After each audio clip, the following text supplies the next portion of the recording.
Bonjour, aujourd'hui démonstration d'un pipetage avec une pipette jaugée. Ici une pipette de 20 ml. Une pipette jaugée comporte deux traits de jauge, donc un en bas, un en haut, et les 20 ml c'est le volume compris entre ces deux traits.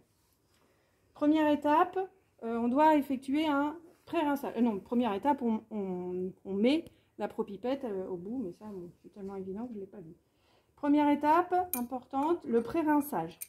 On fait monter un petit peu de liquide que l'on veut pipeter jusqu'au début de l'ampoule. Ce n'est pas la peine de remplir 20 ml, de gaspiller 20 ml pour le pré-rinçage.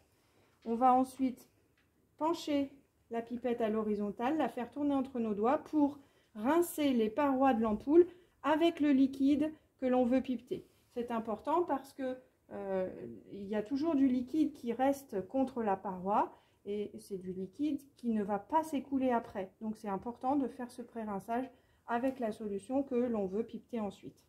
Ça ne se voit pas toujours à l'œil nu, mais on voit bien qu'il y a encore du liquide qui tapisse la paroi. Ce n'est pas la peine de monter trop haut, on risque de souiller la pipette. Donc le pipetage commence vraiment maintenant. Moi j'aime bien tenir ma pipette verticale. Donc l'embout doit être contre la paroi, je la tiens bien verticale. Et j'appuie ici sur la propipette, les flèches qui montent pour faire monter le liquide.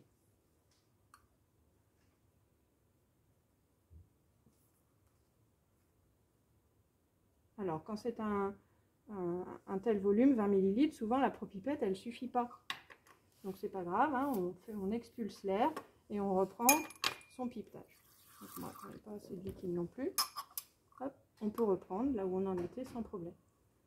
On va volontairement pipeter plus. Vous voyez, j'ai pipeté au-dessus du trait de jauge volontairement, puisque je dois maintenant essuyer l'embout de la pipette qui a trempé dans le liquide. Il y a des gouttes sur les côtés qui peuvent éventuellement tomber au bout et venir fausser notre pipetage, donc on va les essuyer comme ceci. Maintenant, je peux faire le vrai ajustage. Donc pour cela, je place la pointe de la pipette en dehors du liquide, bien contre la paroi. Moi, j'aime bien tenir ma pipette. Et je vais donc ajuster le ménisque au trait de jauge.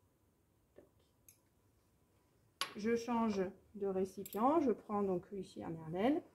Et je vais faire descendre le liquide jusqu'à ce trait-là en bas.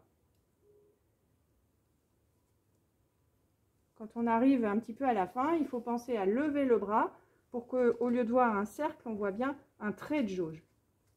Et je m'arrête lorsque le ménisque est posé sur le trait de jauge. Et je jette le reste. Voilà, merci.